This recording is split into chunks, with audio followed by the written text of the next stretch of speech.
Buenas noches a todos. Sean bienvenidos a un nuevo relato perturbador dentro de Archivos del Terror MX. La historia de hoy nos lo envía Juan Carlos Ramírez, un taquero que durante años recorrió las mismas calles de Ciudad de México sin imaginar que, entre la rutina, las calles y la costumbre, iba a forjar un vínculo con alguien que ya no pertenecía a este mundo. ¿Están listos? Pues abramos el expediente. Cuando era joven llegué de Tlaxcala a Ciudad de México. Por 15 años me dediqué a vender tacos de canasta y todos los días salía tempranito como a las 8:30 de la mañana con mi bicicleta, una canasta bien amarrada y la canasta llena de taquitos de chicharrón, papa y frijol. Siempre trabajaba la misma ruta, desde la colonia Guerrero hasta Tepito. En la venta siempre hay que saber moverse, saber quién paga al momento y quién no. A algunos les das fiado porque son clientes fijos de años o porque ya los conoces, pero de todos los clientes que he conocido, la que más me marcó fue la señora del 43. Ella vivía en una vecindad antigua, de esas con portón viejo y patio central. Siempre salía con un chal rebosando los hombros, la cara llena de arrugas como un papel arrugado, y una voz tan suave que me hacía bajar el tono sin darme cuenta. Mis hijos no me han visitado y ahorita no tengo dinero. ¿Me puedes fiar unos taquitos, mijo? Claro, doñita. Ya sabe, usted siempre paga.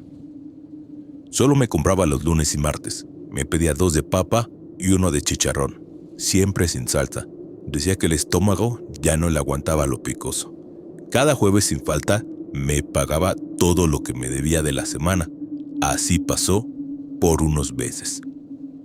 Un día, sin embargo, noté algo extraño. Me acerqué como siempre a la vecindad y el portón estaba entreabierto. Toqué, llamé, pero no hubo respuesta. Iba a retirarme cuando escuché su voz desde adentro. Entra, hijo. Estoy aquí. Crucé el portón. El interior estaba silencioso. Había ropa colgada, pero se veía vieja, como si llevara años ahí. Cuando llegué a uno de los cuartos del fondo, ella ya me esperaba fuera sentada, en una silla de madera, con un plato en la mano. Gracias por traerme los tacos, mijo. No me pagó, pero tampoco me pidió fiado. Yo mantuve el silencio. Solamente me sonrió, y como yo ya sabía que siempre me pagaba, pues me fui, pero con una sensación extraña en el pecho, como si algo no encajara. Desde ese día nunca más me volvió a pagar. Aún así, yo no podía dejar de llevarle los tacos. Sentía muy feo porque la señora ya estaba grande y apenas si podía caminar. Así fue como por un par de meses. Un día, no sé por qué, empecé a notar que nadie más salía de esa vecindad. No se escuchaban voces ni radios, ni pasos. Nadie barría el patio. Nadie colgaba ropa nueva. Yo siempre solo la veía nada más a ella. Un lunes decidí preguntarle su nombre. Me lo dijo sin dudar. Me llamo Soledad. Soledad Gómez, del número 43. Como ya se me hacía raro, al día siguiente fui a preguntar a la tienda de la esquina, la que queda justo frente a la vecindad. Disculpe, una pregunta. ¿La señora Soledad la conoce? La del número 43. ¿La señora del 43? Ahí no vive nadie, joven. Ese lugar está vacío desde que murió la última inquilina hace más de 10 años. Yo me reí incómodo. Pensé que se había confundido, pero no insistí. Salí de la tienda confundido, pero volví a la vecindad, y esta vez no toqué. Solamente observé desde la acera. No pasó nada. Me acerqué al portón y traté de abrirlo, pero estaba cerrado con cadenas y un candado oxidado. Sentí un frío seco en la espalda. Me alejé sin decir nada. Al día siguiente, no tenía intención de regresar, pero mis pies, por costumbre o por algo más fuerte, me llevaron ahí otra vez. Y como si nada, ahí estaba ella, sentada, con su chal de siempre y una sonrisa. Qué bueno que viniste, mijo. Ya te extrañaba. En ese momento no supe qué hacer. Solamente le entregué los tacos que ya llevaba. No me pidió fiado. Ella los tomó y me dio las gracias. A partir de entonces, empecé a ver cosas. Cuando pasaba por otras calles, a veces la veía, ahí entre la gente, o sentada en una banca, siempre solita, siempre con ese chal gris. Mis ventas empezaron a caer. Perdí el rumbo. Soñaba con ella cada noche. En uno de esos sueños, ella me decía: muchas gracias por seguir viniendo. Nadie más lo hace. Pero la realidad es que yo ya no estaba eligiendo ir. Era como si algo me obligara a regresar a esa vecindad y precisamente al número 43. Un miércoles me armé de valor y fui a la delegación. Pregunté por el número 43. Me dieron un archivo viejo hasta con manchas de humedad. La señora Soledad Gómez sí había existido, pero había muerto hace 13 años por causas naturales. El archivo decía que su cuerpo fue encontrado por el repartidor del gas, ya en estado de descomposición. Vivía sola. Nadie la reclamó. La dirección era la misma. Regresé esa noche, pero como poseído. No me importó que ya estuviera oscuro. No me importó que el lugar estuviera tapiado. Llevaba por costumbre 3 tacos de canasta envueltos en papel. El portón estaba cerrado, pero cuando lo toqué se abrió solo. Crucé el patio. El aire tenía ese olor a humedad y a tierra vieja. Las paredes estaban cubiertas de moho y todo era silencio. Caminé hacia la puerta y de lejos la vi. Ahí estaba, sentada. En esta ocasión, ella no era como la recordaba. Su piel era gris, seca. Su cara parecía una máscara de cera. Los ojos los tenía vacíos. El chal colgaba como trapo viejo y sostenía una foto con una nota que había escrito para sus hijos. De repente creí haber escuchado un susurro. Gracias por arrimarme un taquito siempre, dijo sin mover los labios. Ya puedo descansar, mijo. Con el tiempo me enteré que los últimos años de la señora fueron bastante duros y que sufrió el abandono de su familia. Su esposo falleció y sus hijos ya no la visitaban porque ella se mudó y con el tiempo se olvidaron hasta de la dirección. Realmente tuvo un final triste. Esa fue la última vez que la vi. Como último acto, tomé esa foto y al otro día la llevé a la delegación para que la anexaran al archivo. Desde ese día, mis ventas volvieron a la normalidad. Ya duermo bien. Más bien, duermo mucho mejor. Ya no la sueño. Pero cuando paso por esa vecindad, me parece escuchar su voz, bajita, como un suspiro. Muchas gracias por no olvidarme. Bien dicen que algunas almas no descansan y se aferran al único gesto de bondad que alguien les ofreció. No todos los males se quedan en sus casas. Algunos parecen moverse entre ellos. Así que ahora nos vamos hasta Ciudad Neza y escucharemos un nuevo testimonio. Uno que comienza con un puesto de comida y unas mujeres demasiado perfectas para ser reales. ¿Están listos? Continuemos en Archivos del Terror MX. Trabajo en una fábrica de piezas metálicas cerca del Parque Industrial de Neza. Llevo años en esto. Mis días son iguales. Mirar el reloj, rutina, grasa en las manos y café mal hecho. Pero todo cambió el día que aparecieron ellas. Una mañana cualquiera, de la nada vi un puesto nuevo frente al mercado Izcalli. Una lona blanca mal colgada, 3 ollas grandes echando vapor y 3 mujeres, una señora mayor, sus 2 hijas, todas muy guapas, muy guapas, tanto que todos volteábamos. Ellas usaban ropa ajustada, tenían risas suaves y unas miradas realmente coquetas. Sinceramente, parecía que no encajaban en esa zona polvosa, entre fábricas, tráileres y calles llenas de baches. A la señora le decían Doña Carmen, las hijas Laura y Camila. El aroma de los guisados era irresistible. Chicharrón en salsa verde, costillitas de puerco en adobo, tinga de pollo, los clásicos. Y el sabor, ni se diga, algo tenía. No sabría explicarlo. Era como si te apretara algo en el pecho. Una especie de placer extraño. Muchos de la zona empezamos a ir uno tras otro. La fila crecía cada día. Como ya lo había mencionado, las muchachas eran muy guapas. Y mi compa, el más fletado, el famoso güero, fue primero en acercarse más de la cuenta. Camila me sonrió bien bonito, güey. Me pidió mi número. Yo, obviamente, me burlé. Y le dije, te va a sacar el sueldo y te va a dejar, carnal. Él me contestó, ojalá, pero que me deje bien comido. Lo dijo muy confiado y riendo. La neta, Camila sí te dejaba sin palabras y curiosamente sí parecía fijarse en él. Al principio eran pláticas cortas, luego se empezaron a ver afuera del trabajo, pero un viernes él ya no entró después de la hora de la comida y el lunes ya no regresó. Nadie supo nada, él no contestaba llamadas, su celular estaba apagado y su casero dijo que no lo había visto. Entonces comenzó la búsqueda, pues su madre y esposa reportaron la situación después de 48 horas. Ambas estaban desesperadas.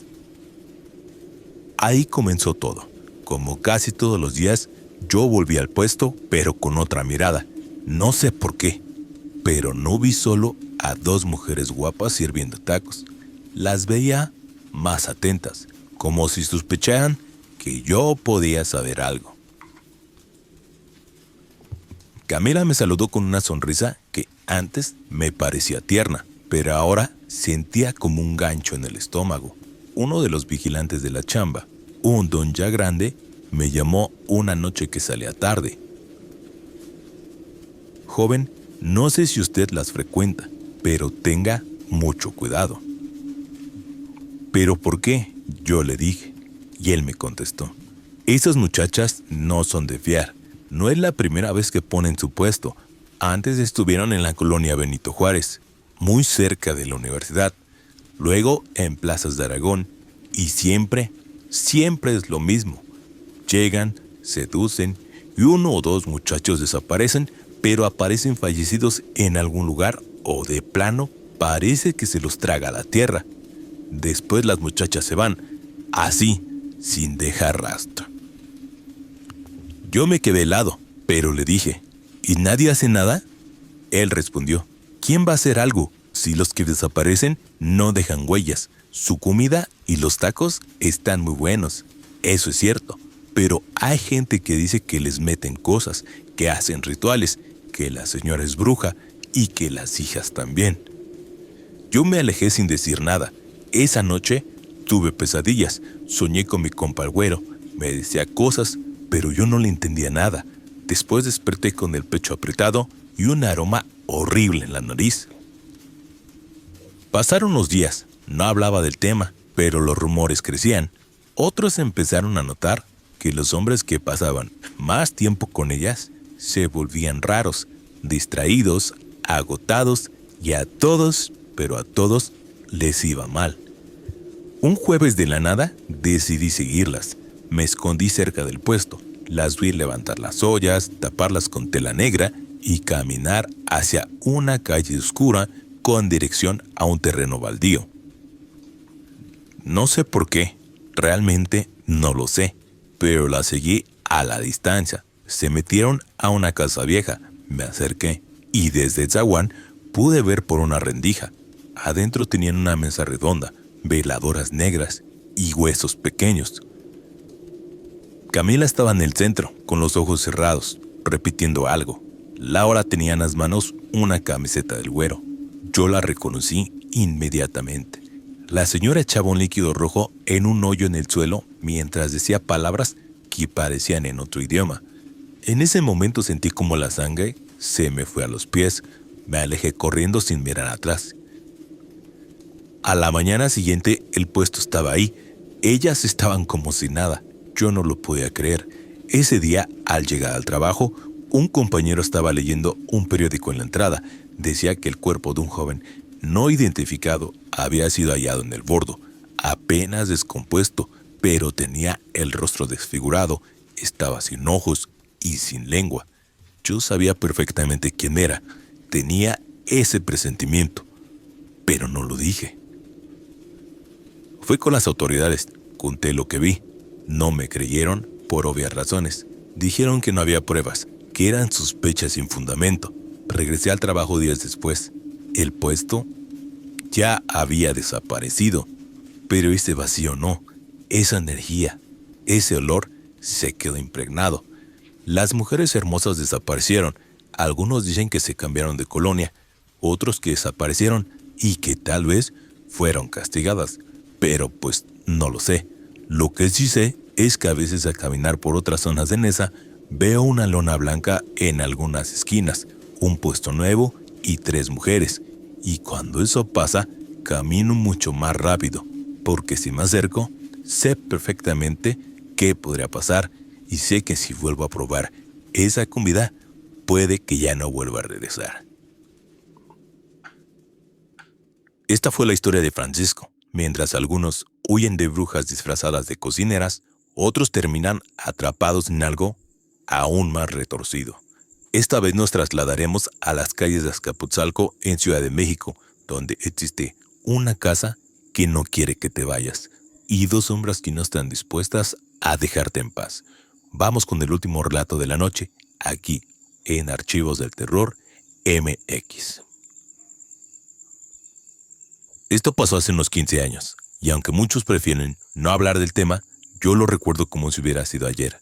Era yo el vecino de al lado, en que veía cómo esa familia montaba su puesto de tacos cada tarde frente al mercado Benito Juárez en Azcapotzalco. Él siempre con el delantal manchado de grasa, un clásico taquero. Ella moviéndose rápido entre las mesas y los clientes, y sus 2 niños corriendo alrededor del puesto sin hacer caso de ninguna amenaza. No empezaron mal. La colonia todavía tenía ese aire tranquilo de barrio. Existía el señor de la zapatería que siempre estaba sentado en la banqueta, la tienda de Doña Lupe que estaba enfrente, y la gente del mercado que pasaba al puesto para cenar después de la jornada. En menos de una semana ya tenían clientes fijos, los tacos sabían muy bien y todos les augurábamos buena suerte.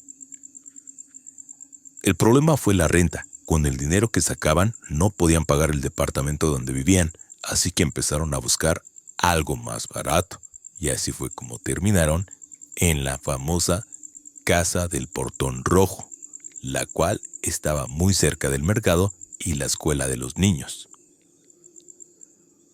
Para mi suerte yo los vi llegar con sus pocas cosas, una estufa viejita, un refrigerador pequeño, bolsas negras llenas de ropa y una mesita de madera.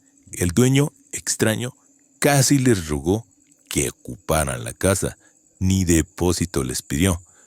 Por parte de mi familia y amigos, yo ya sabía que el lugar donde iban a vivir tenía mala fama. La casa siempre estaba abandonada. Recuerdo haberles dicho medio en broma: esa casa ha visto pasar a muchos, pero ninguno aguanta mucho tiempo. Ellos simplemente se rieron, sin tomarlo serio. Vaya, simplemente era un comentario. Los primeros días todo parecía normal. El patio trasero era amplio, con un lavadero viejo en la esquina. Los niños sudaban ahí hasta la noche, y la esposa se veía contenta, cocinando todos los días sin las prisas del puesto. Pero pronto, las cosas comenzaron a torcerse. Los ruidos fueron lo primero que percibieron. Ellos nos platicaban que escuchaban muchos golpes en el techo cuando todos dormían, pasos suaves sobre la grava del patio y risas apegadas que parecían venir de los cuartos. Él me dijo que pensaba que eran gatos, pero los niños lo desmintieron muy pronto. Papá, los gemelitos no quieren que estemos aquí, dijo el mayor una tarde. Cuando él les preguntó que de quiénes hablaban, ellos respondieron sin titubear: de 2 niños igualitos, son igualitos con ojos muy negros. Después de eso, las noches se volvieron un tormento. El hombre me confesó que se sentaba con un cuchillo en la cocina, escuchando cada crujido de la madera. Yo pensé que exageraba. hasta que un día lo vi llegar a la tienda con la mirada perdida, diciendo que los había visto de pie junto al árbol del patio, aunque al salir ya no había nadie. La familia empezó a cambiar. Ella se veía más pálida, cansada, con el cabello quebradizo. Una madrugada escuché gritos y luego silencio. Al día siguiente me contaron que la habían encontrado hablando sola, como si alguien invisible la estuviera escuchando. Los niños lloraban casi todas las noches, asegurando que los gemelos los tocaban y se reían en los rincones. Incluso el puesto de tacos comenzó a fallar. La comida se echaba a perder rápido. Las tortillas se llenaban de gusanos de un día a otro. Una vez, un cliente salió diciendo que había encontrado algo extraño en su taco. Desde entonces, casi nadie quiso volver. A los pocos días, cerraron definitivamente. Intentaron irse, eso lo sé. Una noche mientras sacaban bolsas y cajas al patio, el portón no quiso abrir, ni con las llaves, ni a golpes. La esposa lloraba, los niños se abrazaban y él golpeaba el metal hasta lastimarse las manos. Fue entonces que se escucharon las risas. No eran de un lugar específico, venían de todas partes, como si la casa entera respirara con voces de niños. Esa fue la primera vez que él los vio.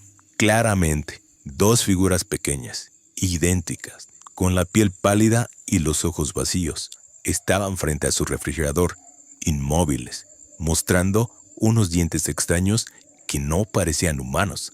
Después, todo se volvió oscuro. Al día siguiente, la colonia entera notó que algo estaba mal. La casa estaba en silencio, el portón seguía cerrado y nadie salió al puesto. Cuando un vecino entró por la fuerza, encontraron todo un desastre. Platos rotos, comida descompuesta, la hielera infestada de insectos. El olor era insoportable. Pero no había cuerpos, tampoco animales muertos. La policía habló de un estrés severo. La familia estaba adentro, cada uno en su cama, como si nada hubiera pasado. Poco después se fueron sin despedirse. Dejaron la mesa, la plancha y hasta la hielera. Yo los vi cargar un par de cajas en una camioneta vieja. No cruzaron miradas con nadie. Ella lloraba en silencio. Los niños iban con la cabeza gacha y él, el taquero, parecía vacío por dentro. Desde entonces, esa casa sigue igual. El portón rojo se oxidó más. El árbol de afuera nunca deja de moverse aunque no suple el viento. A veces cuando alguien se queda mirando fijo al patio, dice haber visto dos sombras idénticas paradas ahí, y los pocos inquilinos que se atrevieron a entrar no duraron más de unos meses. Yo lo cuento porque fui testigo, porque vi cómo esa familia llegó con esperanza y terminó destrozada por algo que nadie pudo explicar, y porque en algunas noches todavía se escuchan las risas infantiles entre las paredes de esa casa, como si los gemelos siguieran allí, esperando a la próxima familia que quiera empezar de nuevo. Y si alguna vez pasas por esa calle, recuerda esto: hay casas que no se dejan abandonar y risas que no deberían escucharse nunca en la oscuridad. Estas fueron 3 historias, 3 advertencias disfrazadas de relatos, ya sea el alma agradecida de una mujer olvidada, la belleza envenenada de un puesto callejero o las risas que no deberían oírse después de medianoche. Esta noche nos recordó que el terror no siempre se esconde en lo invisible, sino en lo cotidiano. Gracias por acompañarnos una vez más en Archivos del Terror MX. Si tú también tienes una historia, no dudes en compartirla.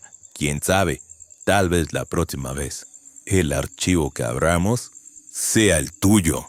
Hasta entonces, que duermas bien, si es que puedes.